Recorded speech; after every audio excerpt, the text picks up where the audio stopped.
အားလုံးပဲမင်္ဂလာပါကျွန်မဒေါက်တာဖြူပါဒီကနေ့မျက်စိအတွင်းတိမ်ယောဂနဲ့ပတ်သက်တဲ့အကြောင်းလေးကိုမျှဝေပေးခြင်းပါတယ်ကျမတို့ရဲ့မျက်လုံးထဲမှာအရာဝတ္ထုတွေမြင်နိုင်ဖို့အတွက်မှန်ဘလူးတစ်ခုရှိပါတယ်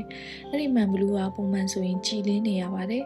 အဲ့မှန်ဘလူးကနောက်ပြီးတော့မှတိမ်နေဖုံးသလိုဖြစ်သွားတယ်ဆိုလို့ရှိရင်အတွင်းတိမ်လို့ခေါ်ပါတယ်တွင်းတိမ်ယောဂရဲ့လက္ခဏာတွေကတော့မျက်စိအမြင်ဝါမယ်လေးနေတဲ့အရာဝတ္ထုတွေကိုကြည့်လို့ရှိရင်ဘေးမှာအဖြူရောင်ဝင်းကိုမြင်နေရမယ်ညမောင်လို့ရှိရင်မတွေ့ရတော့ဘူးကားမောင်းတာတွေအခက်အခဲဖြစ်မယ်ပေါ့နော်အလင်းရောင်ကိုမခံနိုင်ဘူးစာဖတ်ရင်အလင်းများများနဲ့မှပဲဖတ်လို့ရမယ်မျက်လုံးတစ်ဖက်မှာနှစ်ရိပ်နှစ်ထပ်ကိုမြင်နေရမယ်အယောင်နေကြည့်ရတာဖြော့သွားမယ်ပြောင်းသွားမယ်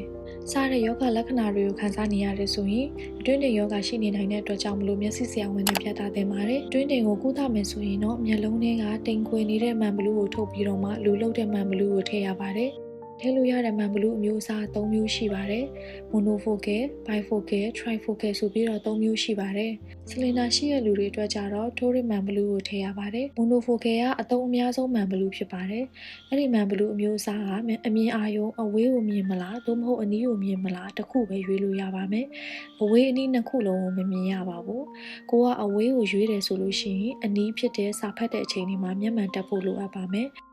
ဥပုံကတော့အတွင်းတိမ်ရှိတဲ့လူနာရဲ့မြင်ကွင်းဖြစ်ပါတယ်။ monofocal မှန်ဘလူးထည့်လိုက်ပြီဆိုရင်တော့မိမိရွေးချယ်တဲ့မှန်ဘလူးအမျိုးအစားပေါ်မူတည်ပြီးတော့မှအဝေးမြင်ရတဲ့မှန်ဘလူးကိုရွေးချယ်ထားတယ်ဆိုလို့ရှိရင်တော့အဝေးကကြည်လင်ပြီးတော့မှအနီးဖြစ်တဲ့ဖုံးကဝါနေပါမယ်။ bifocal မှန်ဘလူးကတော့အဝေးရောအနီးရောမြင်ရပါတယ်။ဒါပေမဲ့အဝေးနဲ့အနီးကြားမှာရှိတဲ့အလယ်အလတ်အကွာဝေးကအရာဝတ္ထုတွေကတော့ဝါတတ်ပါတယ်။အဲ့ဒီအတွက်ကြောင့်မလို့အချို့လူနာတွေမှာလည်းမျက်မှန်တက်ဖို့လိုကောင်းလိုနိုင်ပါတယ်။ခွဲပြီးတော့မှလူနာအချို့မှာညအချိန်လေးနဲ့မီးတွေကိုကြည့်တဲ့ချိန်မှာဘေးမှာအဖြူရောင်ကွင်းလေးကိုတွေ့ရတတ်ပါတယ်။ဒါကတော့အတွင်းတိမ်လူနာတယောက်ရဲ့မြင်ကွင်းဖြစ်ပါတယ်။ bifocal မှန်ဘလူးထည့်ပြီးတဲ့အချိန်မှာတော့အဝေးရောအနီးရောမြင်ရပါတယ်။ညအချိန်လည်းတွေ့ရပါတယ်။ဒါပေမဲ့မီးလုံးတွေကိုကြည့်တဲ့အချိန်မှာတော့အဖြူဝင်းပေါ်တာသို့မဟုတ်ကျဲလိုမျိုးဖြာထွက်နေတဲ့အလင်းတန်းလေးတွေကိုမြင်တွေ့ရတာတို့ဖြစ်တတ်ပါတယ်။ trifocal မှန်ဘလူးကတော့အဝေးအနီးအလယ်လက်အကုန်လုံးကိုမြင်ရပါတယ်။မျက်မှန်တက်စရာမလိုတော့ပါဘူး။သူကလည်း bifocal လိုပဲညအချိန်မှာမီးလုံးတွေကိုကြည့်တဲ့အချိန်မှာအဖြူဝင်းပေါ်တာ